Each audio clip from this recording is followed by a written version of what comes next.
की क्लास में हम लोग डीसी मशीन के क्वेश्चंस बनाएंगे। बहुत ही इंपॉर्टेंट रहेगी आज की क्लास और क्लास। तो ये क्लास को आप अच्छे से देखिए कि क्वेश्चंस हैं जो आ सकते हैं या जो बोल सकते हैं कि इम्पोर्टेंट है, उसको हम आज कवर करेंगे। तो स्टार्ट करते हैं हम लोग क्वेश्चन। पहला क्वेश्चन है the yoke of a DC machine is made up of. Yoke जो होता है वो किससे बना होता है? वो कास्ट स्टील से बना रहता है, सिलिकॉन स्टील से बना नहीं रहता। यहाँ सिलिकॉन स्टील वाला हिसाब ये है कि सिलिकॉन स्टील वहां यूज किया जाता है जहां हमें हिस्टैरिसीस लॉस कम करना रहता है। ठीक है, हिस्टैरिसीस लॉस कम करने का यहाँ पर योक में जरूरत नहीं है। योक में फील्ड रहता है और फील्ड में हमें रेसिडुअल मैग्नेटिज्म चाहिए, और वो रेसिडुअल मैग्नेटिज्म के लिए हम कास्ट स्टील का यूज करते हैं। सिलिकॉन स्टील में रेसिडुअल मैग्नेटिज्म कम आएगा, हमें रेसिडुअल मैग्नेटिज्म चाहिए। इसी कारण से हमें क्या है, हम यहाँ पर कास्ट स्टील का यूज करते हैं। लेकिन armature, the armature of a DC machine, it is made up of silicon steel. Silicon steel is used to reduce hysteresis loss. सिलिकॉन स्टील is used to reduce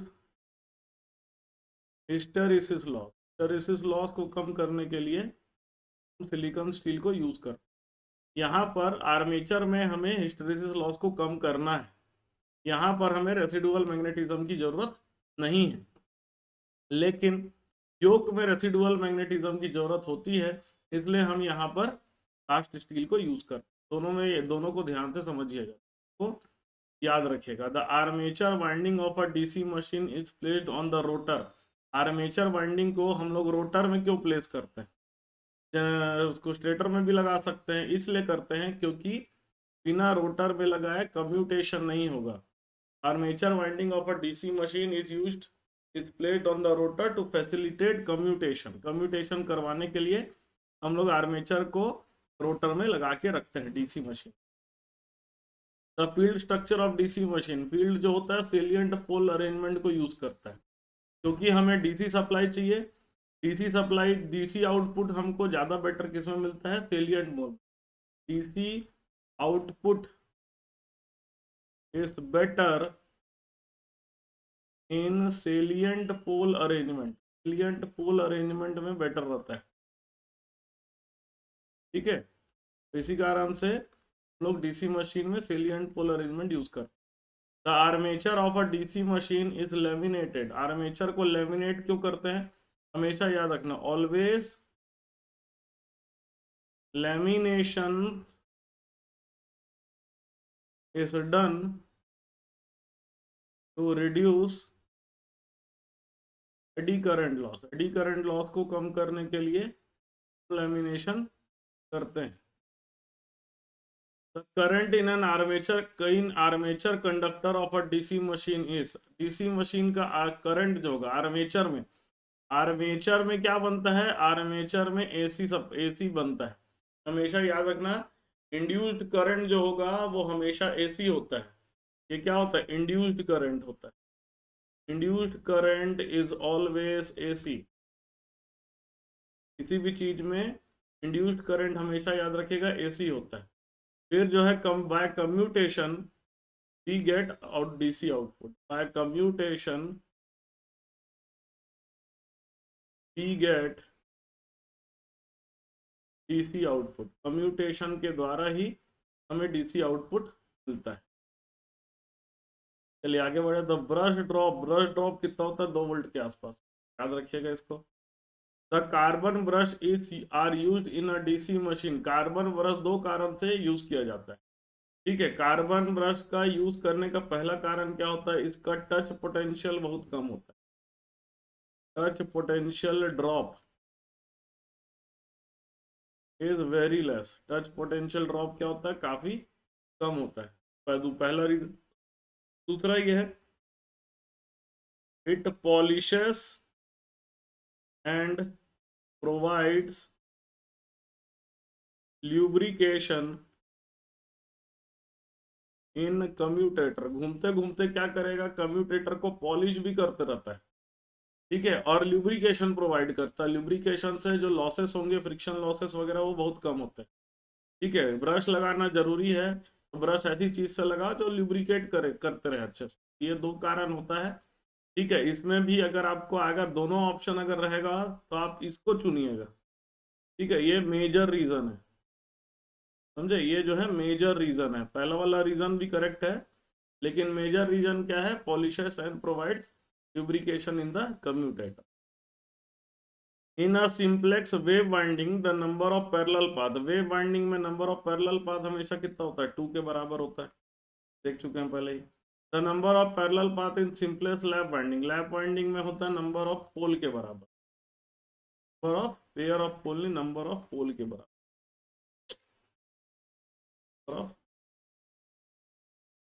अगला क्वेश्चन है, in a DC machine the number of commutator segment. कई लोग इसमें ये गल लगा देंगे, ये याद रखिए गलत आंसर है, नंबर ऑफ कॉइल के बराबर होता है। Number of commutator segment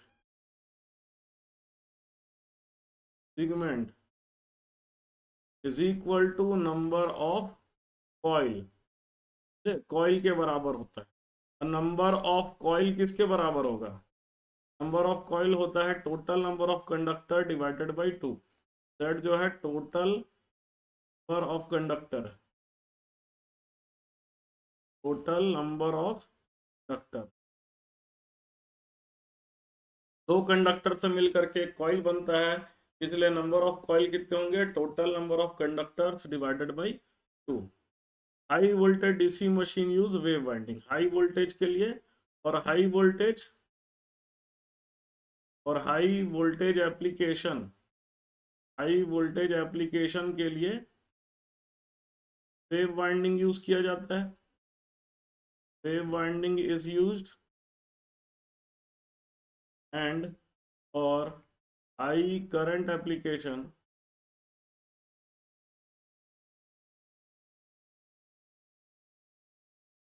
lap winding is used.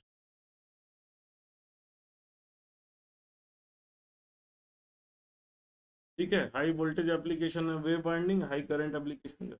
The lap in lap winding the number of brushes required is equal to, ठीक है, कितने ब्रश लगेंगे? जितने पोल रहेंगे उतने ब्रश लगेंगे, समझे, उतने जो है पैरेलल पाथ होता है, याद रखना। Number of brushes is equal to number of parallel path. ठीक है, कितने ब्रश लगेंगे? उतने ब्रश लगेंगे जितने पैरेलल पाथ होंगे। ठीक है, तो number of brushes is equal to number of parallel path. Number of parallel path lap winding में कितना होता है? नंबर ऑफ पोल के बराबर होता है इसका। For a given number of poles greater than 2 and the armature conductors, a lap winding will carry dash a wave winding more current। Lap winding में हमेशा ज्यादा करंट होता है वेव वाइंडिंग से। अगला क्वेश्चन है, 8 पोल, पोल बराबर 8 दिया हुआ है, 250 वोल्ट, पीटी की वैल्यू आपको दिया हुआ है 250। वेव बाउंड मतलब नंबर ऑफ पैरेलल पाथ 2 होगा, ए की वैल्यू 2 होगा। एस 400 कंडक्टर, जेड की वैल्यू 400 है। If the generator is to be lap wound the number of conductor requires, अगर लैप वाउंड करेंगे तो नंबर ऑफ कंडक्टर कितना होगा? अब याद रखिएगा, Z by A represents number of parallel path. ठीक है, नंबर ऑफ पैरेलल पाथ है ना, नंबर ऑफ पैरेलल पाथ। अब याद रखिएगा दोनों का वोल्टेज, क्वेश्चन में ये कह रहा है, क्वेश्चन में क्या कह रहा है? क्वेश्चन में ये कह रहा है दोनों का वोल्टेज सेम होना चाहिए। ठीक है, मतलब दोनों में E lap should be equal to E wave. E बराबर होता है E phi N by 60 into Z by A, it is equal to P phi N by 60 को Z1 बाई A1 कर देता हूँ, को Z2 बाई A2 कर देता हूँ। बाकी सब तो सेम है, पोल नंबर ऑफ पोल दोनों में सेम होगा, फ्लक्स सेम होगा, दोनों का ईएमएफ सेम करना है, ये दोनों काट दिया। Z1 बाई A1 बराबर Z2 बाई A2 होना चाहिए। Z1 by A1 it should be equal to Z2 by A2, दोनों का वोल्टेज सेम होने के लिए। ठीक है, सेम वोल्टेज लाने के लिए Z1 कितना दिया हुआ है 400, वेव वाइंडिंग में A बराबर 2 होता है, इज इक्वल टू Z2 अपने को निकालना है लैप वाइंडिंग में। लैप वाइंडिंग में A बराबर नंबर ऑफ पोल होता है, लैप वाइंडिंग में A बराबर क्या होता है नंबर ऑफ पोल होता है, मतलब यहाँ पर 8 पोल है तो 8, अपना आ जाएगा Z2 इक्वल्स टू 400 टू 8/2, आ जाएगा 16।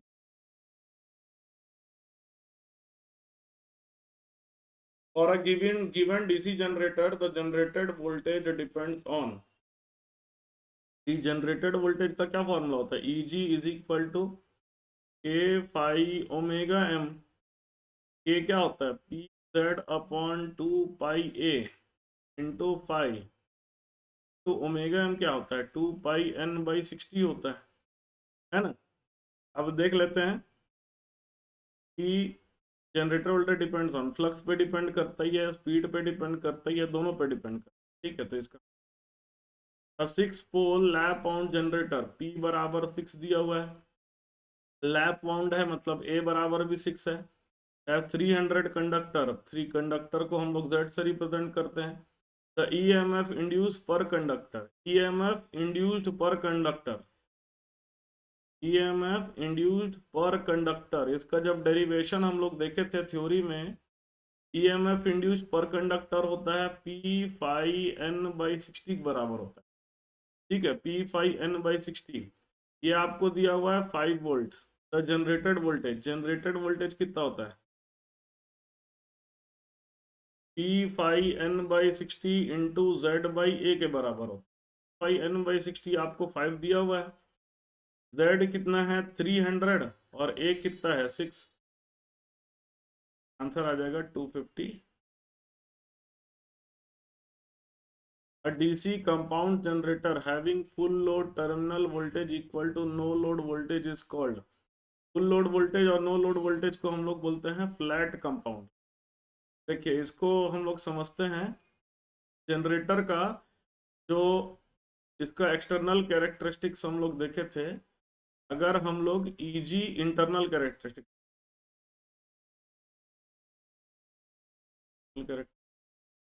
कैरेक्टर Vt वर्सेस Ia का कर्व प्लॉट करते हैं, तो Vt की वैल्यू नो लोड में क्या रहेगा Eg के बराबर होगा। फुल देखे हम लोग इक्वेशन देख लेते हैं, Vt is equal to Eg minus IaRa minus brush drop होता है, ठीक है। अगर Eg आपका कांस्टेंट है, ठीक है, और Eg बराबर क्या होता है, Eg इज इक्वल टू होता है k फाई ओमेगा m, ठीक है। और Eg की वैल्यू अगर कंपाउंड जनरेटर ले लेते हैं तो phi shunt plus phi series into omega m, ठीक है। अब ये फाई एस की वैल्यू क्या होगी, बढ़ेगी, ठीक है। तो Vt की वैल्यू नो लोड में जैसे लोड 0 रहेगा, ठीक है, इसको हम लोग डीपली समझते हैं।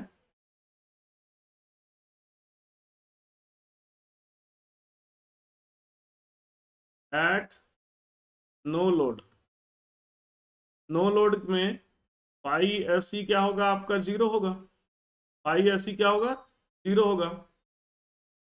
As load increases, load increases उस कंडीशन पे आपका Eg कितना हो जाएगा k into phi s h into omega, ठीक है। As load increases phi s e also increases.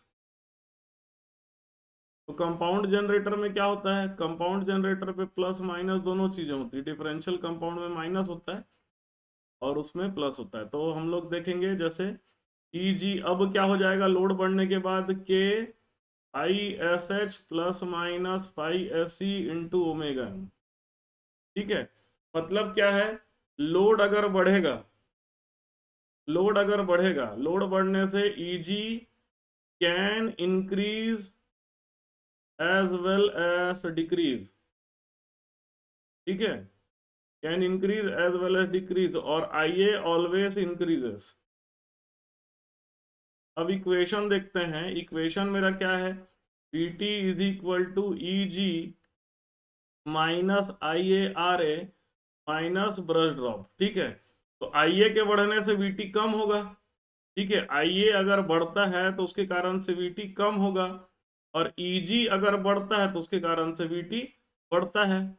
तो दोनों चीजें पॉसिबल है कि वीटी की वैल्यू ईजी से ज्यादा भी हो सकती है लोड में, और कम भी हो सकती है। ठीक है, कम भी हो सकती है, दोनों चीजें होती है। तो ये याद रखिए, जब हम लोग कैरेक्टरिस्टिक्स पढ़ते हैं तो नो लोड वोल्टेज तो हमेशा क्या है, ईजी है। ठीक है, ईजी है, लेकिन फुल लोड वोल्टेज जो है उससे ज्यादा भी हो सकता है और उससे कम भी हो सकता है। दोनों चीजें पॉसिबल हो। यहाँ पर terminal voltage is greater than EG आ जाएगा, यहाँ पर V T is less than EG आ जाएगा, यहाँ पर V T equal to EG आ जाएगा। तीन पॉसिबिलिटी है। तो ज्यादा हो जाता है तो इसको बोलते हैं हम लोग ओवर कंपाउंड। ठीक है, इसको क्या बोलते हैं, ओवर कंपाउंड। बराबर आता है तो इसको बोलते हैं फ्लैट कंपाउंड। फ्लैट कंपाउंड क्यों बराबर आता है, थोड़ा सा क्लियर हो गया होगा आपको। अगर नहीं हुआ होगा तो इसको फिर से आप कमेंट बॉक्स में लिखिएगा, मैं आपको एक बार और इसको रिपीट कर दूंगा। अगर कम होता है तो इसको बोलते हैं अंडर कंपाउंड। अंडर कंपाउंड बोलते हैं। ठीक है, तो दोनों चीजें हैं, सारी चीजें पॉसिबिलिटी है। तो जैसा भी आपको क्लियर अगर नहीं होता है तो उसको बताइएगा। ठीक है, मैं आप कमेंट बॉक्स में लिखिएगा, मैं उसको रिपीट कर दूंगा। ये समझिए, फिर से एक बार और रिपीट कर रहा हूँ, ईजी की वैल्यू, ईजी की वैल्यू कंपाउंड जनरेटर में बदलती है। क्यों बदलती है, क्योंकि फ्लक्स बदलता है। देखो फाई दो फ्लक्स है, कंपाउंड जनरेटर में दो फ्लक्स होता है। शंट का फ्लक्स जो कांस्टेंट होगा हमेशा, लोड के चेंज होने से कोई फर्क नहीं पड़ता उसको। लेकिन जो सीरीज का फ्लक्स है वो लोड के चेंज होने से चेंज होता है। ठीक है, और कंपाउंड जनरेटर में दोनों चीजें होती हैं। तो क्यूमुलेटिव कंपाउंड में क्या होगा, दोनों फ्लक्स ऐड हो जाता है। डिफरेंशियल कंपाउंड में दोनों फ्लक्स सब्ट्रैक्ट हो जाता है। तो होगा क्या कि ईजी के, देखिए ईजी अगर बढ़ रहा है तो वोल्टेज आपका टर्मिनल वोल्टेज बढ़ेगा। ठीक है, ईजी अगर घट रहा है तो टर्मिनल वोल्टेज घटेगा। आइए लोड बढ़ता है तो आइए भी बढ़ता है। तो दो चीजें हैं, एक जो है ये जो आईए वाला पार्ट है, ये देखिए ये आईए वाला पार्ट है, ये क्या करेगा, लोड बढ़ने से आपके वोल्टेज को कम करेगा। लेकिन ईजी वाला पार्ट है जो लोड बढ़ने से वोल्टेज को बढ़ा भी सकता है, कम भी कर सकता है। तो दोनों चीजें, तीनों चीजें पॉसिबल है। आपका टर्मिनल वोल्टेज ईजी बराबर भी हो सकता है, इसको फ्लैट कंपाउंड बोलेंगे। टर्मिनल वोल्टेज आपका ईजी से ज्यादा भी हो सकता है, इसको ओवर कंपाउंड बोलेंगे। और टर्मिनल वोल्टेज आपका ईजी से कम भी होता है, इसको अंडर कंपाउंड बोलते हैं। तो ये तीनों चीजें पॉसिबल है। ठीक है, इसीलिए इसको ध्यान में रखिएगा।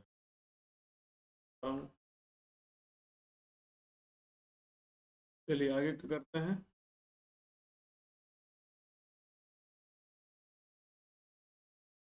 इन a DC generator the armature reaction क्या करेगा। देखिए डीसी जनरेटर का आर्मेचर रिएक्शन को फिर से कर लेते हैं, क्या होता है आर्मेचर। देखिए आर्मेचर रिएक्शन में लीजिए ये हमारा, ठीक है, ये टू पोल का डीसी जनरेटर। ठीक है, अब देखिए यहाँ पर मान लो एक कंडक्टर है, यहाँ पर एक कंडक्टर। ठीक है, अब ये इस तरफ रोटेट कर, ठीक है, इस तरफ इसको रोटेट करो। ठीक है, ये हमारा नॉर्थ पोल है, ये मेरा साउथ पोल है। तो क्या करेंगे, सबसे पहले देखिए मैं एक फील्ड नॉर्थ पोल से साउथ पोल की तरफ, और फोर्स ऊपर है तो ये वाले कंडक्टर में क्रॉस करंट आएगा और ये वाले कंडक्टर में डॉट करंट आएगा। ठीक है, थ्योरी में बहुत डिटेल बता चुका हूँ, तो एक बार कंसिडर करिए। फिर इसका फ्लक्स बनाते हैं। तो इधर वाले का फ्लक्स हमारा बनेगा इस तरफ, कुछ इस तरह से बनेगा। इधर वाले का जो फ्लक्स बनेगा ऐसा, ठीक है, इस तरह। तो यहाँ पर फ्लक्स आपका बढ़ जाएगा, यहाँ पर आपका फ्लक्स घट जाएगा इस तरफ। ठीक है, तो यहाँ पर आपका फ्लक्स बढ़ जाएगा क्योंकि ये दोनों फ्लक्स एक डायरेक्शन में है। ऐड बढ़ जाएगा, मैग्नेटाइजिंग इफेक्ट आएगा, नीचे में डीमैग्नेटाइजिंग, ऊपर मैग्नेटाइजिंग इफेक्ट आएगा, नीचे में डीमैग्नेटाइजिंग इफेक्ट आएगा, और इधर इधर में क्रॉस मैग्नेटाइजिंग इफेक्ट। तो ओवरऑल जो फ्लक्स होगा कैसा बन जाता है, वो इस तरह से बन जाएगा, क्या ऐसा। ठीक है, कुछ इस तरह से फ्लक्स। ठीक है, तो ये समझ लीजिए कि फ्लक्स जो होता है weakens the flux at trailing pole tip. देखिए ये लीडिंग पोल टिप है, लीडिंग टिप है ये वाला क्या है, ट्रेलिंग टिप है। तो ट्रेलिंग टिप में फ्लक्स बढ़ गया, लीडिंग टिप में फ्लक्स कम हो गया, ठीक है। तो यहाँ पर ये आंसर आएगा weakens the flux at leading pole tip. Leading pole tip में भी फ्लक्स क्या हो जाएगा, वीक हो जाएगा, ठीक है। Hysteresis loss in a DC machine. DC machine में हिस्टैरिसीस लॉस जो होता है डायरेक्टली प्रोपोर्शनल टू स्पीड का पावर 1.6 होता है, ठीक है। Dash together are called stray losses. Iron loss और मैकेनिकल लॉस को मिला करके हम लोग क्या बोलते हैं, उसको stray losses. Iron loss and mechanical loss are commonly called as stray losses. हम लोग कमांड क्या बोलते हैं, स्ट्रे लॉसेस बोलते हैं। चलिए आगे बढ़ते हैं। The efficiency of DC generator is maximum when variable loss is equal to constant loss. Variable loss जब कांस्टेंट लॉस के बराबर हो जाता है तो हमारा क्या होता है, डीसी जनरेटर का एफिशिएंसी मैक्सिमम आता है। डीसी जनरेटर की एफिशिएंसी क्या आती है, मैक्सिमम आती है। नेक्स्ट हम लोग आते हैं a shunt generator. A shunt generator delivers 195 ampere at terminal potential difference of 250 volt. मतलब क्या है, लोड करंट आपको दिया हुआ है 195 एम्पियर। लोड करंट आपका दिया है लाइन करंट आपको दिया है 195 एम्पियर। बोल सकते हैं लोड करंट ही है आपका 195 ampere. At a terminal voltage VT की वैल्यू दिया हुआ है 250 volt. The armature resistance is, armature resistance आपका 0.02 ओम है और फील्ड रेजिस्टेंस आपको दिया हुआ है 50 ohm. What is the value of generated EMF. पहले डायग्राम बना लेते हैं। डायग्राम कैसा होता है डीसी शंट जनरेटर का, ये फील्ड होता है, उसके पैरेलल में आर्मेचर होता है और फिर लोड होता है, ठीक है। क्वेश्चन समझते हैं, क्वेश्चन को समझ के फिर बनाते हैं। लोड करंट आपको दिया हुआ है 195 एम्पियर, टर्मिनल वोल्टेज आपको दिया हुआ है 250 वोल्ट, फील्ड का रेजिस्टेंस दिया हुआ है 50 ओम। फील्ड का करंट हम लोग निकाल सकते हैं, फील्ड का करंट होता है वीटी अपॉन आरएफ के बराबर। वीटी आपका 250 है, आरएफ आपका 50 है, तो ये आ जाएगा 5 एम्पियर, ठीक है। ये आ जाएगा 5 एम्पियर। आर्मेचर करंट क्या होता है, आर्मेचर करंट जो होता है line load current plus field current के बराबर होता है। लोड करंट कितना है आपका 195 और फील्ड करंट 5, तो आर्मेचर करंट आ जाएगा आपका 200 एम्पियर। और शंट जनरेटर में जो वोल्टेज इक्वेशन होता है E B is equal to V T plus I A R A के बराबर होता है, ठीक है। यहाँ पर ब्रश ड्रॉप मेंशन नहीं है तो ब्रश ड्रॉप हम लोग कंसिडर नहीं करेंगे, ठीक है। तो E B is equal to V T plus I A R A होता है। वी टी आपको दिया हुआ है 250 वोल्ट और प्लस आई ए आपका है 200 एम्पियर और आर ए की वैल्यू दिया हुआ है 0.02। ये आ जाएगा 250 प्लस 4 आ जाएगा, मतलब ये आ जाएगा 254, ठीक है। ऐसे भी देखिए जो वोल्टेज कम तो होता नहीं है, ठीक है, वोल्टेज कम तो होता नहीं है, तो ये गलत आंसर है, ठीक है। लगभग अंदाजा आप लगाएंगे तो थोड़ा वोल्टेज बढ़ता है, तो अंदाजा से भी 254 वोल्ट लगाया जा सकता है, ठीक है, अंदाजा से भी। इन the above question what is the value of copper loss. Copper loss क्या होता है, आई ए का स्क्वायर इंटू आर ए, ये होता है कॉपर लॉस। आई ए का स्क्वायर आर ए और प्लस फील्ड में भी कॉपर लॉस होगा, वो we T into I F के बराबर होता है। आई ए आपका दिया हुआ है 200 का स्क्वायर, आर ए आपको दिया हुआ है 0.02, वी टी आपको दिया है 250, आई एफ की वैल्यू 5 दिया हुआ है। तो 200 का स्क्वायर हो जाएगा 4, 4 बार 0 इंटू 0.02 प्लस 225, 5 जा 125, 1250। इसको अगर आप सॉल्व करोगे तो ये आ जाएगा 800 प्लस 1250, ये आ जाएगा आपका 2050 वट आ जाएगा।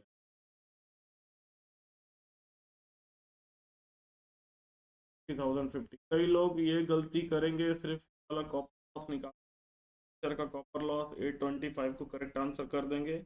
याद रखिए कॉपर लॉस आपका शंट फील्ड है और इसी कारण से आप दोनों को कंसीडर करिएगा, ठीक है। करंट फील्ड में भी होता है और सीरीज फील्ड में होता है, दोनों को कंसिडर करिएगा। ठीक है, चलिए आगे बढ़ते हैं हम लोग।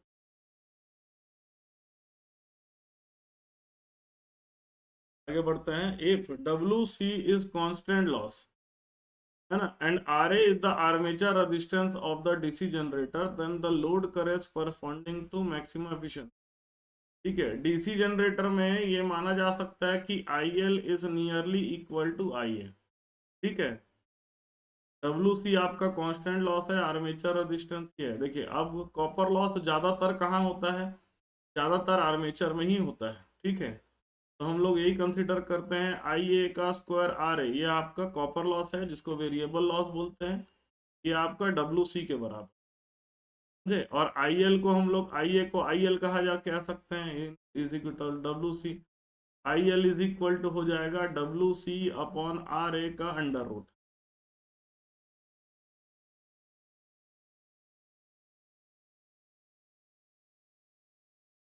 If the flux per pole of a DC generator is halved, but its speed is doubled, then generated EMF is, देखिए flux per pole phi2 is equal to half of phi1। Flux per pole को आपने आधा कर दिया और speed को double कर दिया, n2 it is equal to 2 times of n1। ठीक है, then what will be the generated EMF. अब देखो E बराबर क्या होता है, P phi n by 60 into Z by A. मतलब कहा जा सकता है कि E is proportional to flux into speed. तो E1 बाई E2 बराबर हो जाएगा phi1 n1 upon phi2 n2। E1 by E2 is equal to phi1 के जगह phi1, n1 के जगह n1, phi2 के जगह हाफ ऑफ phi1, n2 के जगह 2 टाइम्स ऑफ n1। ये 2 2 कट जाएगा, E1 और ये सब कुछ कट जाएगा, तो E1 by E2 equal to 1। E1 is equal to E2। ठीक है, तो रिमेन्स द सेम आंसर। ठीक है, सेम आंसर। अगला क्वेश्चन है, 30 किलोवाट 300 वोल्ट पावर आउटपुट। देखिए हमेशा याद रखिएगा कि मशीन में अगर वॉट दिया है तो वो इनपुट पावर नहीं होता, वो आउटपुट पावर है। आउटपुट पावर ये आपको दिया हुआ है 30 किलोवाट, और आउटपुट पावर जनरेटर में we T into I L के बराबर। 300 वोल्ट मतलब वीटी की वैल्यू आपको 300 वोल्ट दिया। ठीक है, मतलब आई एल आप निकाल सकते हो 30,000 अपॉन 300 करके, जीरो जीरो कर दिए, 3 बन जाए तो 100 एम्पियर आ गया। ठीक है, अब बोल रहा है शंट जनरेटर है, शंट जनरेटर है, as armature resistance R A की वैल्यू दिया हुआ है 0.05 ओम, और फील्ड रेजिस्टेंस आपको दिया हुआ है 100 ohm. What is the generated EMF, generated EMF कितना होगा। तो आर एफ दिया है तो हम लोग पहले आई एफ निकाल लेते हैं, we T upon R F करके आई एफ निकाल लेते हैं। वी टी आपको दिया हुआ है 300 वोल्ट और आर एफ दिया हुआ है आपको 100, तो ये 3 एम्पियर आ जाएगा। अब आर्मेचर करंट क्या होता है, I L plus I F के बराबर होता है।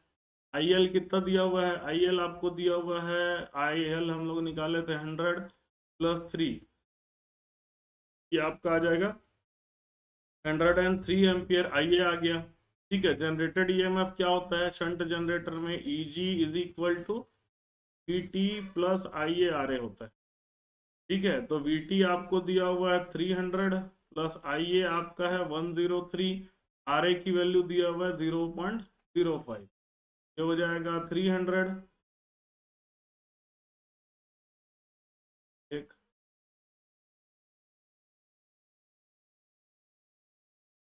5.15 मतलब 30।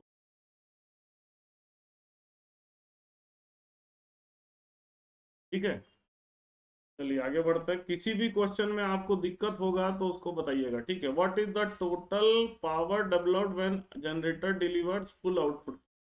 पावर डेवलप्ड क्या होता है, ईजी इंटू आई एक बराबर होता है। Power developed it is equal to EG into I A. EG हम लोगों ने निकाला था 305.15, 305.15 और आई ए की वैल्यू आई थी 103। ठीक है, इसको मैं कैलकुलेटर से बना लेता हूँ। आप लोग को एग्जाम में अलाउड नहीं रहेगा कैलकुलेटर, तो आप हैंड कैलकुलेशन का आदत बनाइए। टाइम जल्दी, कम टाइम में ज़्यादा क्वेश्चन करके मैं कैलकुलेटर से बना 30515 मल्टीप्लाई बाय 103 करते हैं, आ जाएगा 31,430। मतलब ये 31.3 किलोवाट। ठीक है, फोर्थ। अगला क्वेश्चन है, in figure 17.26 shows the various power stages of decision loss at A। देखिए, मैकेनिकल लॉस में से क्या कम होता है? Iron and friction loss. तब हमको इलेक्ट्रिकल पावर डेवलप्ड मिलता है, मतलब ए हमारा आयरन एंड फ्रिक्शन लॉस। और बी क्या है? अगले क्वेश्चन में बी पूछ रहे हैं, तो बी क्या है हमारा? Copper loss. In a DC generator the main function of compensating winding is. Compensating winding क्या करता है? ये डिस्टॉर्टिंग इफेक्ट को, जो क्रॉस मैग्नेटाइजिंग इफेक्ट जो बोलते हैं हम लोग, ने बताया था थ्योरी में, क्रॉस मैग्नेटाइजिंग इफेक्ट को कम करता है। तो बेसिकली उसको हम लोग डिस्टॉर्टिंग इफेक्ट ही बोलते हैं। Distorting effect of armature reaction कम करता है। ठीक है, distorting effect of armature reaction को कम करता है। चलिए आगे बढ़ते हैं हम लोग। नेक्स्ट क्वेश्चन हमारा, अ 4 पोल लॉन्ग शंट कंपाउंड जनरेटर। पोल बराबर 4 कह रहा है, लॉन्ग शंट कह रहा है। लॉन्ग शंट का डायग्राम, लॉन्ग शंट, ये लॉन्ग शंट का डायग्राम मेरा। कंपाउंड जनरेटर है, मतलब लोड लगा। ठीक है, 4 पोल है, पी बराबर 4 का सप्लाई एम्पियर, मतलब लाइन का आपका है 100 ampere at a terminal voltage of 500 volt है। If the armature resistance 0.02 ohm, armature resistance 0. Series field resistance 0.4, shunt field resistance आपको दिया हुआ है 100 ओम।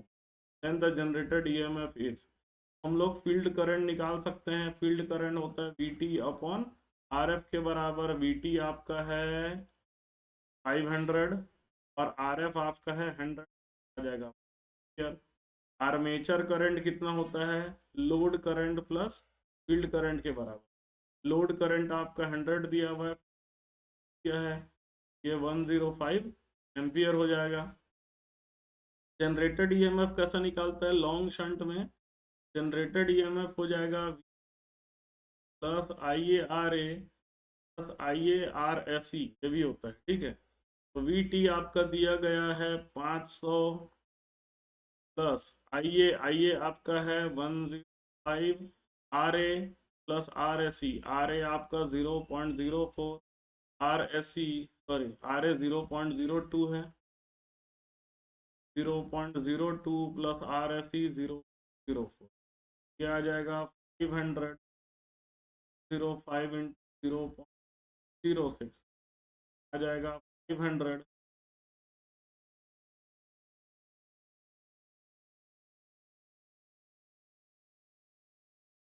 506 506.3। ठीक है, अगला है आपका 400 वोल्ट शंट जनरेटर।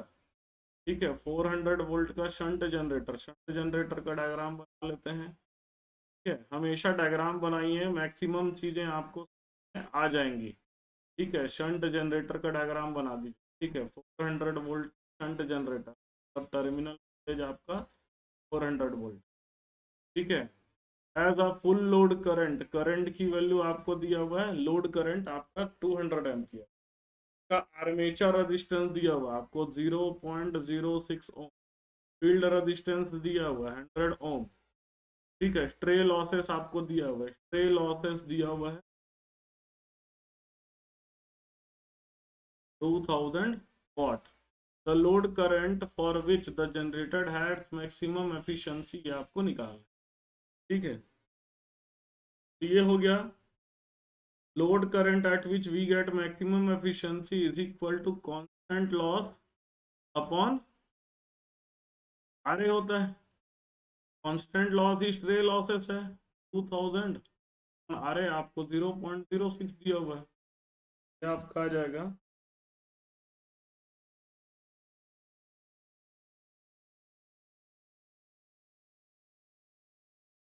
2000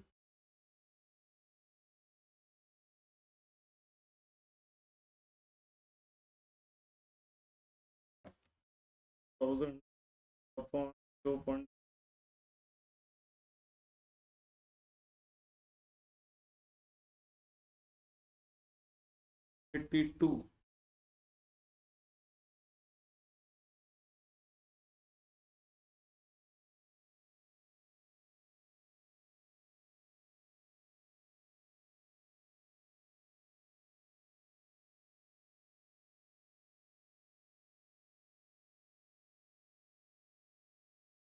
लॉस में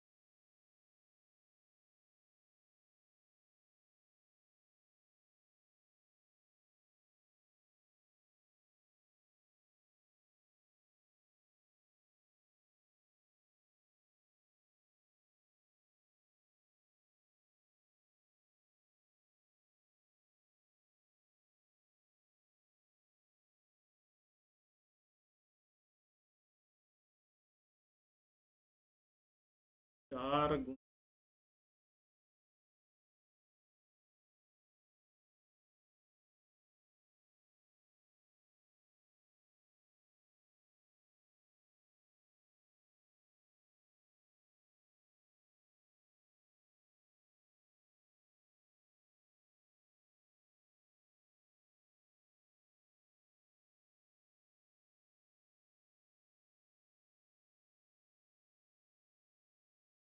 जाएगा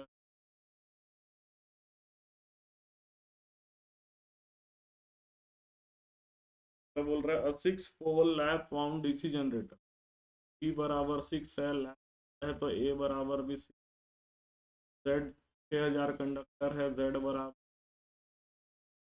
फ्लक्स पर पोल, फ्लक्स की 0.2 वेबर कह रहा है, C speed at which the generator must be run, तब N निकालना है जब जनरेटेड EMF।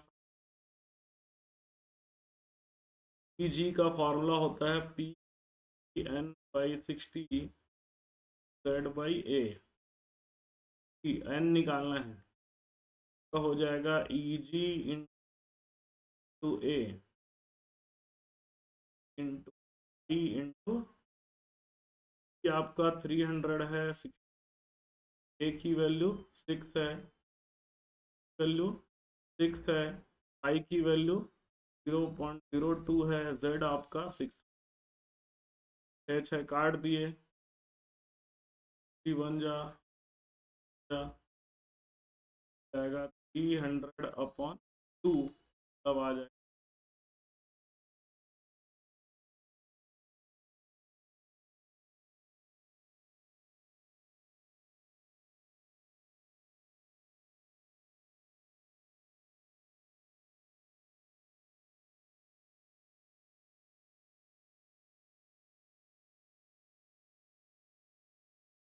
ई लेना है, ए की वैल्यू 6 है, वैल्यू भी 2 जेड, जेड आपका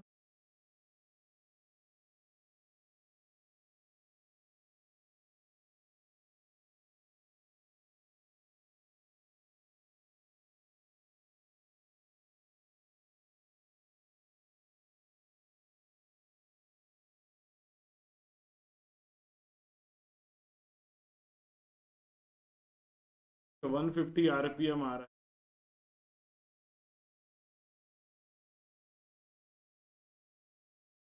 शायद ऑप्शन गलत दिया,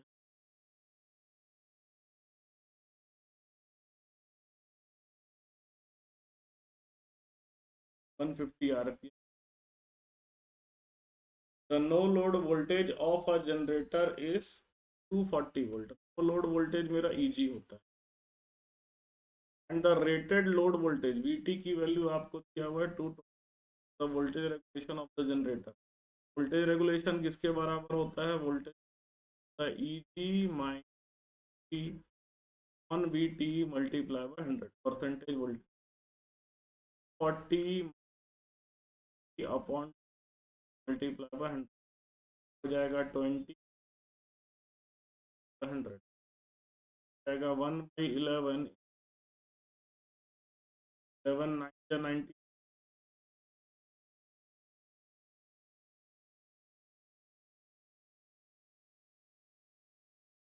01 आएगा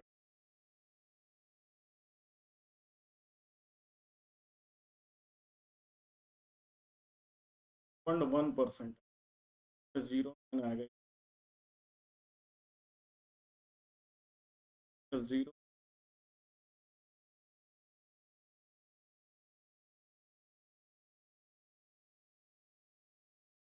अगला question, the figure shows the circuit of a short shunt cumulative compound DC generator, the value of armature current है।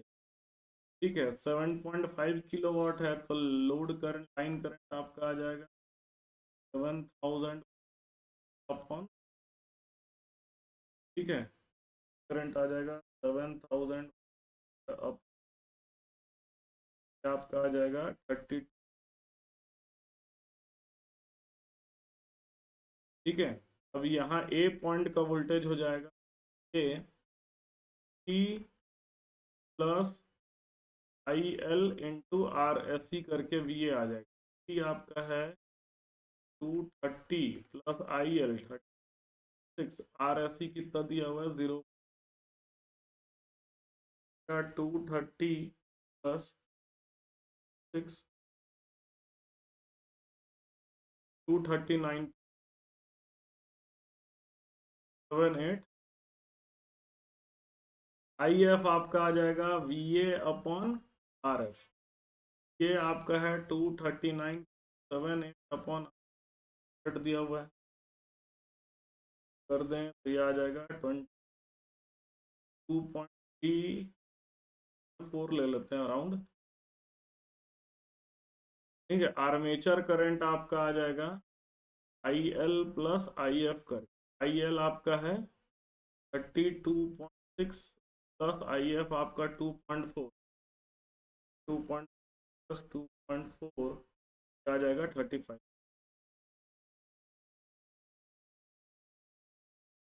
ठीक है, नेक्स्ट क्वेश्चन आते हैं। 4 pole 25 kilowatt 200 volt wave bound DC generator है, और पोल कितने हैं? Number is equal to 45 kilowatt, output power आपका है 25 किलोवाट, तो VT टू IL के बराबर होता है। VT की वैल्यू आपको 200 वोल्ट दे रहा है। ठीक है, IL निकाल सकते हो, IL निकालोगे तो IL आपका आ जाएगा VT upon power output upon VT, out upon VT, out आ जाएगा 25,000, VT आपका है 2 काट दिए 5। हर पैरेलल पाथ में कितना करंट है? Parallel path current in each parallel path, देखिए यहाँ पर आपका शंट रेजिस्टेंस नहीं दिया है तो लोड लाइन करंट को ही आर्मेचर करंट मानेंगे। तो line load current divided by कितना पैरेलल पाथ है? 4 पैरेलल। वेव बाउंड में 2 पैरेलल पाथ, वेव बाउंड में 2 पैरेलल पाथ, 125 अगर 2 भाग में बांटेंगे 25 बांटेंगे। ठीक है, याद रखिएगा लैप पॉइंट होगा तो 4 से डिवाइड करना था। वेव बाउंड इसमें शॉर्ट जो है सिली मिस्टेक करते हैं बच्चे, इससे ध्यान रखिएगा। लैप बाउंड होता तो हम लोग 4 से डिवाइड करते हैं, वेव बाउंड होता तो हम लोग 2 से डिवाइड। ठीक है, अ लैप बाउंड डीसी मशीन, बोल रहा है lap bound DC machine has 400 conductor, Z बराबर 400 कह रहा है, एंड 8 पोल, पोल की संख्या कितनी है? 8 पोल है। लैप बाउंड है तो आर में A बराबर भी 8 होगा। द वोल्टेज इंड्यूस्ड पर कंडक्टर, वोल्टेज पर कंडक्टर ये होता है P φ n/60 के बराबर होता है। ये आपको दिया हुआ है 2 volt. The machine generated S, तो टोटल जनरेटेड ईएमएफ होता है P φ n/60 into Z/A। P φ n/60 आपको 2 दिया है, Z आपको दिया हुआ है 400, A की वैल्यू कितना होगा 8, हो जाएगा 50, आंसर आ जाएगा 100। A DC motor is still used in a industrial application because, आज भी डीसी मोटर को क्यों यूज किया जाता है? डीसी मोटर के कई सारे डिसएडवांटेज भी होते हैं, क्योंकि उसमें जो सामान लगता है वो काफी वियर एंड टीयर होता है। जैसे उसमें जो ब्रश होगा वो जल्दी जल्दी घिसाता है, मेंटेनेंस बहुत चाहिए डीसी मशीन को। लेकिन उसके बावजूद, इतने डिसएडवांटेज होने के बावजूद, आज भी डीसी मोटर को यूज किया जा रहा है। क्या कारण है उसका? आज भी उसको हम लोग यूज कर रहे हैं। उसका क्या कारण है? उसका कारण है कि उसका स्पीड कंट्रोल बहुत फाइन, एकदम फाइन स्पीड कंट्रोल होता है। आराम से आप स्पीड कंट्रोल कर सकते हैं, मोटर का स्पीड कंट्रोल काफी इजी होता है। नेक्स्ट हम लोग आते हैं the value of back EMF. The value of back EMF in a DC motor is maximum. Back EMF का ईबी बराबर क्या होता है? Back EMF is equal to, back EMF क्या होता है? बैक ईएमएफ होता है आपका के फाई मेगा एम के बराबर। ठीक है, के फाई मेगा एम के बराबर। ठीक है, तो फाई की वैल्यू अगर देखें, लोड बढ़ता है तो फाई की वैल्यू घट जाती है। ठीक है, क्योंकि ये आर्मेचर रिएक्शन होगा। ठीक है, फाई की वैल्यू जो है घट जाती है आर्मेचर रिएक्शन। करंट बढ़ेगा, आईए बढ़ेगा तो आर्मेचर रिएक्शन बढ़ेगा। तो कह सकते हैं कि बैक ईएमएफ की वैल्यू सबसे ज्यादा कब होती है? नो लोड के साथ। बैक आता है आपका नो लोड के साथ।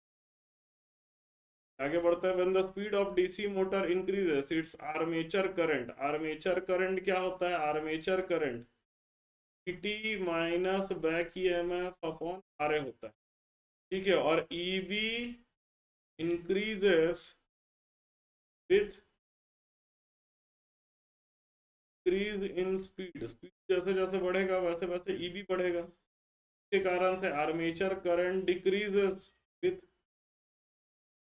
Increase in speed.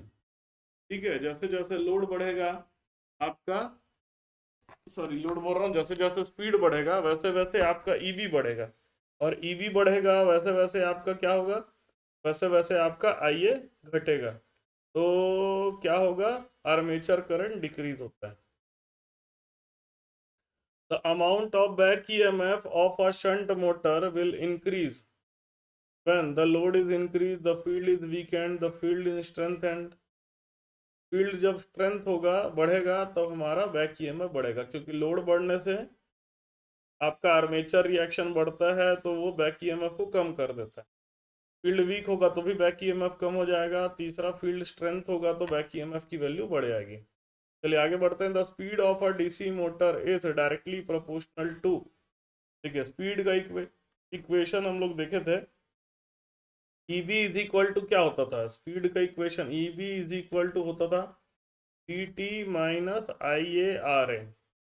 EB हमारा होता था K phi omega M is equal to VT minus IA/RA। तो ओमेगा एम कितना हो जाएगा? VT minus IA/RA upon K phi. ठीक है, अपॉन के फाई। तो जब आपका स्पीड बढ़ेगा, सॉरी स्पीड जो है वो फ्लक्स के इनवर्सली प्रोपोर्शनल, का ऑप्शन आ जाएगा सेकंड। चलिए आगे बढ़ते हैं।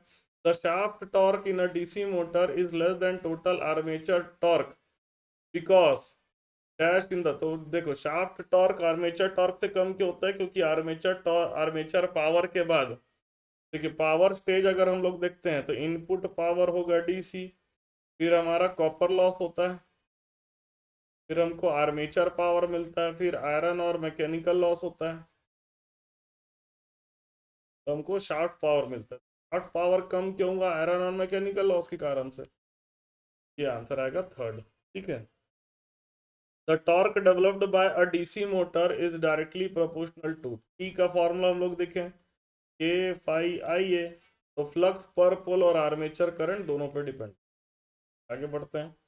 The armature reaction in a DC motor is increased when the armature current increases. ठीक है, आर्मेचर करंट बढ़ेगा तो आर्मेचर रिएक्शन भी बढ़ता है। ठीक है, अगली बात, अगला है the speed of a dash motor is practically constant. Shunt motor का स्पीड जो है प्रैक्टिकली कांस्टेंट होता है। The dash motor is variable speed motor. Variable speed motor कौन सा होता है? सीरीज मोटर होता है। ठीक है, आफ्टर अ शंट, ऐसे देखिए एक्चुअली तीनों ही आपका वेरिएबल स्पीड है, लेकिन सबसे ज्यादा स्पीड वेरिएशन आता है सीरीज मोटर, तो इसका आंसर सी। देखिए शंट को छोड़ के तीनों वेरिएबल स्पीड मोटर है, लेकिन आंसर में क्या लिखेंगे? सीरीज लिखेंगे। After a shunt motor is up to a speed, the speed में भी इंक्रीज कंसिडरेबली, स्पीड को बढ़ा सकते हैं by increasing the field circuit resistance. RF को बढ़ाओगे, आईएफ आपका कम होगा, आईएफ कम होगा तो फ्लक्स भी कम होगा, तो स्पीड की वैल्यू बढ़ेगी। ये आंसर। ठीक है, अगला है डैश मोटर है the best speed regulation. Speed regulation ज्यादा मत, जिसका कम है, मतलब क्या बोलेंगे, स्पीड रेगुलेशन की वैल्यू कम होती है उसको बेस्ट माना जाता है, स्पीड रेगुलेशन ज्यादा नहीं होना। तो शंट मोटर का स्पीड रेगुलेशन बेस्ट होता है क्योंकि उसके स्पीड में ज़्यादा अंतर नहीं आता। नो लोड से फुल लोड में स्पीड कम, स्पीड में ज़्यादा अंतर नहीं आता। ठीक है, क्यों नहीं आता इसका भी रीज़न देख लेते हैं। ओमेगा एम हमारा होता था E B, sorry V T minus I A R A upon K phi होता था हमारा ओमेगा एम। तो फ्लक्स जो होता है, flux is constant in shunt motor. Shunt motor में, शंट मोटर या शंट जनरेटर में फ्लक्स क्या होता है? कांस्टेंट होता है, इसलिए स्पीड में ज़्यादा अंतर नहीं आता है। ठीक है, क्योंकि देखिए R A, I A R A बहुत कम होता है। ठीक है, as R A is less, R A बहुत कम है तो आई ए अगर ज़्यादा भी होगा, आई ए आर ए कम हो जाता है, आई ए आर ए से ज़्यादा फर्क नहीं पड़ता, इसलिए हम लोग क्या मानते हैं कि शंट मोटर का स्पीड रेगुलेशन बेस्ट है। The series motor will over speed when the load, अचानक से बता चुका हूँ, अगर आप लोड को रिमूव कर दोगे, ओपन कर दोगे, लोड हटा दोगे तो स्पीड एकदम तेजी से बढ़ता है। DC shunt motor are used in those application where constant, practically constant speed जहाँ पर रहेगा वहाँ पर हम लोग क्या यूज़ करते हैं? शंट मोटर यूज़ करते हैं जहाँ प्रैक्टिकली कांस्टेंट स्पीड आएगा। DC series motor are used in those application where dash is required. High starting torque जहाँ पर जरूरत है वहाँ पर हम लोग सीरीज मोटर को यूज़ करते हैं। 440 वोल्ट वी टी बराबर आपको दे दिया है 440 volt. Shunt motor as an armature resistance 0.8 ohm और फील्ड रेजिस्टेंस क्या रहा है? 200 ओम।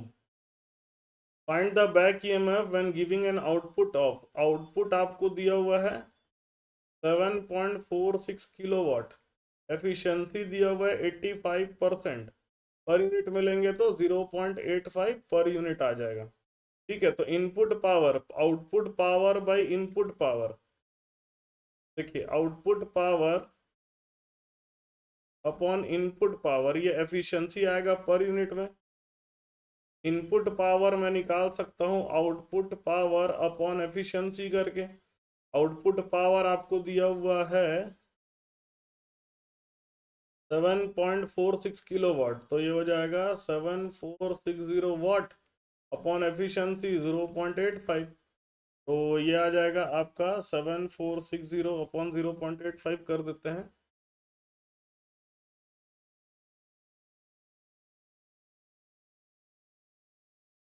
सेवन अपॉन 0.85 कर देते हैं, क्या आ जाएगा? 8776.47 वाट। यही हमारा we T into I L के बराबर हो, 8776.4। आई एल आपका आ जाएगा 8776.47 अपॉन, मतलब 877647 अपॉन वी टी आपका है 440। ठीक है, तो 19.94 एम्पियर आ रहा है। फील्ड करंट निकाल लेते हैं we T upon R F करके। वी टी आपका 440, आर एफ आपका 200, तो 0 कैंसिल कर दिए, ये आ रहा है 2.2 एम्पियर। ठीक है, 2.2 एम्पियर आ गया। आइए निकाल लेते हैं। आइए आपका आ जाएगा, आई एल माइनस आई एफ होता है मोटर में, जनरेटर में I L plus I F होता है। क्या आ जाएगा आपका 19.94 माइनस 2.2, 19.94 माइनस 2.2,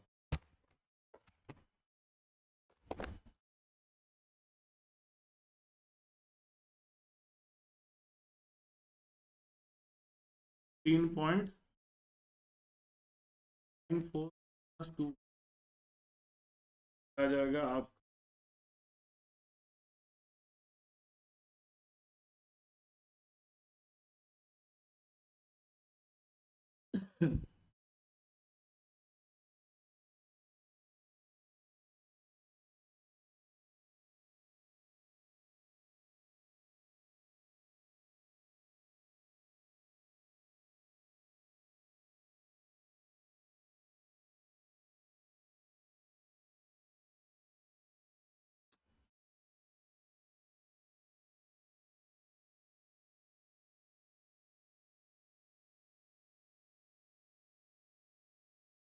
क्या है क्वेश्चन में, find the back EMF. Back EMF कैसे निकालेंगे? Back EMF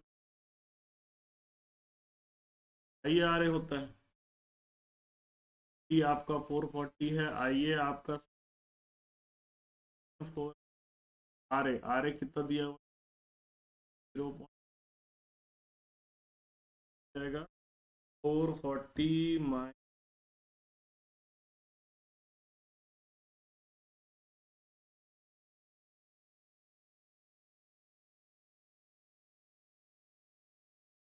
eight.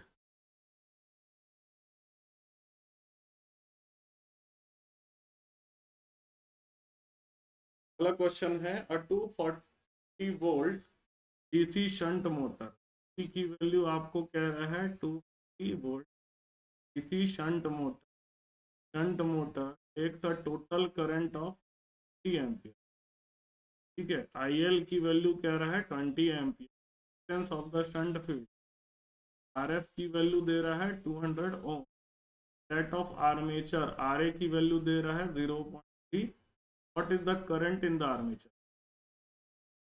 पहले आई एफ निकाल लेते हैं, एक आसान, ई अपन 250 आर एफ 200 है,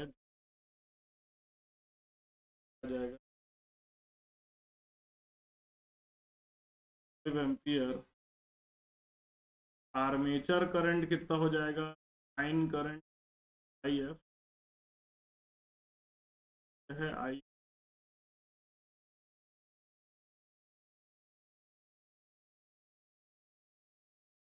टी माइनस।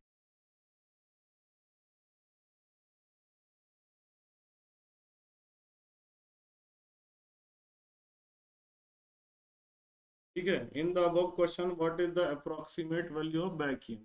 बैक ईएम क्या होता है? T T minus I R A होता है। टी टी आपको दिया हुआ है क्वेश्चन में 50 माइनस आई ए कितना दिया हुआ है 18.2, आर ए कितना दिया हुआ है? आर ए आपको दिया हुआ है, ये आ जाएगा 250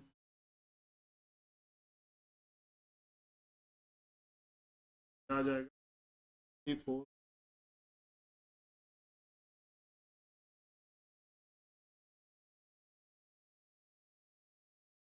अगला कह रहा है, 220 volt DC shunt motor, T की वैल्यू आपको दिया हुआ है 220 वोल्ट मोटर है।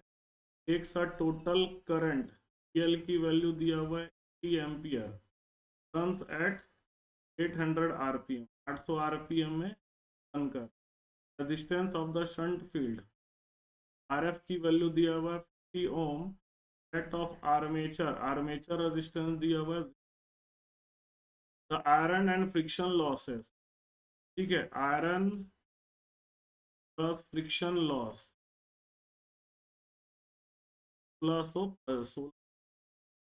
The driving power of the, आपको ये निकाल, ये क्या होता है, ई बी इंटू आई एक बराबर होता है, ड्राइविंग पावर क्या होता है आप, ई बी इंटू आई एक बराबर होता है, ई बी निकाल लेते हैं।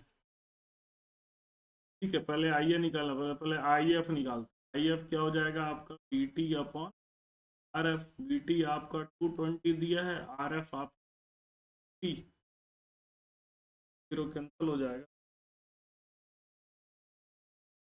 4 एम। ठीक है, आई ए की वैल्यू आपकी होती है I L minus T minus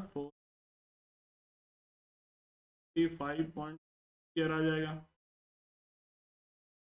E B हो जाएगा आपका E B E T minus I A R A 220 minus 75.6 आर ए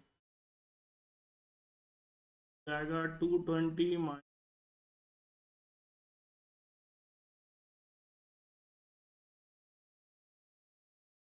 आ गया 212.44। ये तो हमारा आर्मेचर पावर हो जाएगा E P into I A, P आपका है 212.4 टू आई ए आपका है 55.6 जाएगा।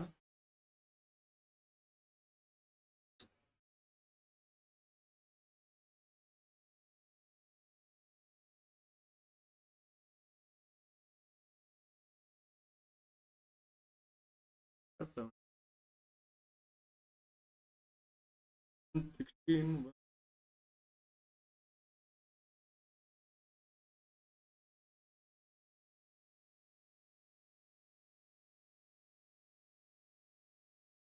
220 volt DC series motor is taking a current of 30 ampere, series motor में line current field current 30 ampere, resistance of the armature 0, series field का resistance दिया है 0, voltage brushes, brush का वोल्टेज मतलब वो समझ लीजिए ई बी ही निकालना, E T minus I A into R A plus होता है, ई टी आपका दिया है 2 टी माइनस आई ए आपको दिया हुआ टी, आर ए आपको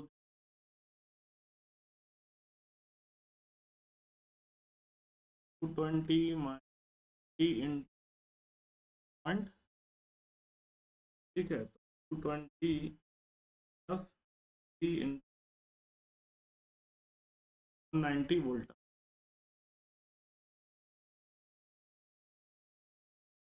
220 वोल्ट सीरीज मोटर। ठीक है, वीटी की वैल्यू आपको 220 वोल्ट दे रहा है, सीरीज मोटर है मतलब आई एल और आई ए I F I S E आपको दे रहा है 35 टर्न्स एट 500 आरपीएम, 500 आरपीएम में चल रहा है।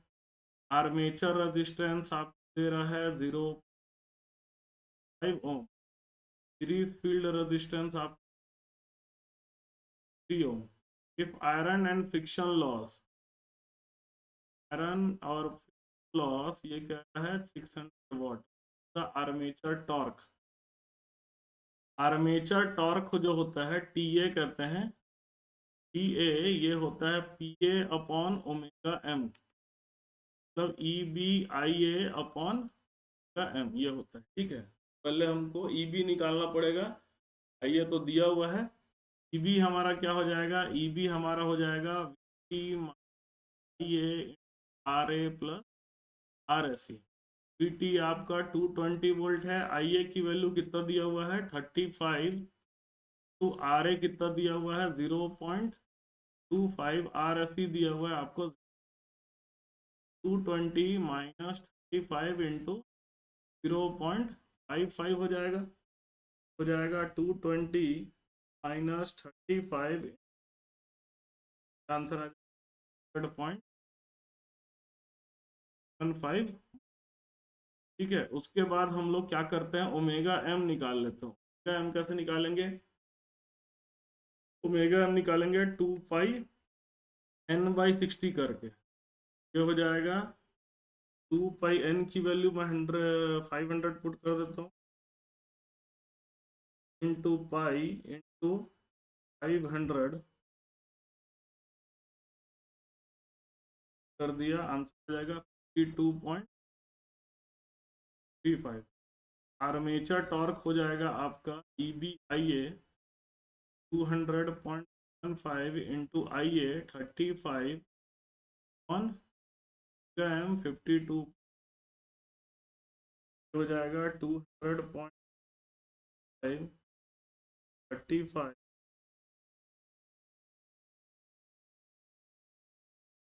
4 21। ठीक है, in question what is the shaft torque, shaft torque आपको निकालने के लिए PSH निकालना, P armature torque and loss करो। तो शाफ्ट पावर आपका कितना मिला है, पावर आप P इंटू IA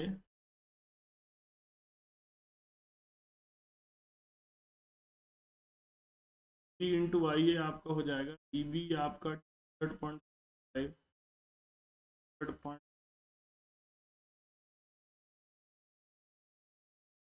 6 आ जाएगा बाय 35।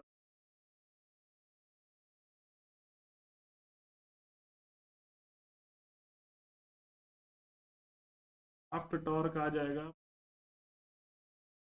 6 कितना है,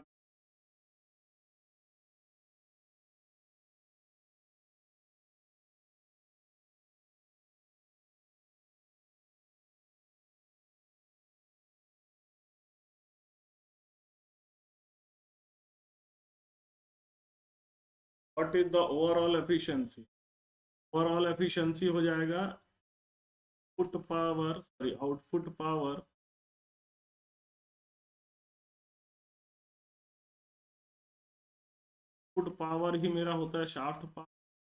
आउटपुट पावर आपका VT इंटू IL होता है। आउटपुट पावर अभी हम लोग निकाले थे शाफ्ट 6426.1 और कितना VT into IL, VT 220 IL 35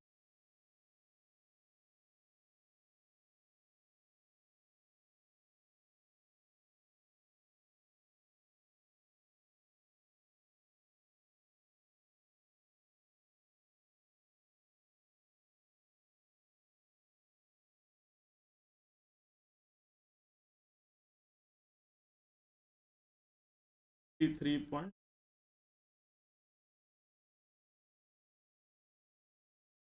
तो बहुत सारे क्वेश्चन हम लोगों ने आज किया। ठीक है, बहुत सारे क्वेश्चन हम लोगों ने आज कर लिया, और कुछ क्वेश्चन करेंगे कल DC मशीन के। उसके बाद नेक्स्ट टॉपिक हम लोग जाएंगे इंडक्शन मशीन पे। ठीक है, तो आप वीडियो को देखिए, प्रॉपर समझिए, एक एक क्वेश्चन को खुद से भी बनाइए जब तक आपके दिमाग में ना बैठे। जब तक आप प्रैक्टिस नहीं करोगे आपका एग्जाम में क्लियर होना मुश्किल है। आप प्रैक्टिस करिए। ठीक है, डिफरेंस लीजिए, कोई डाउट होता है कमेंट बॉक्स में लिखिए, बताइए, किसी चीज को रिपीट करवाना चाहते हैं तो उसको भी बताइए। ठीक है, आज की क्लास हम लोग यहीं खत्म करते हैं।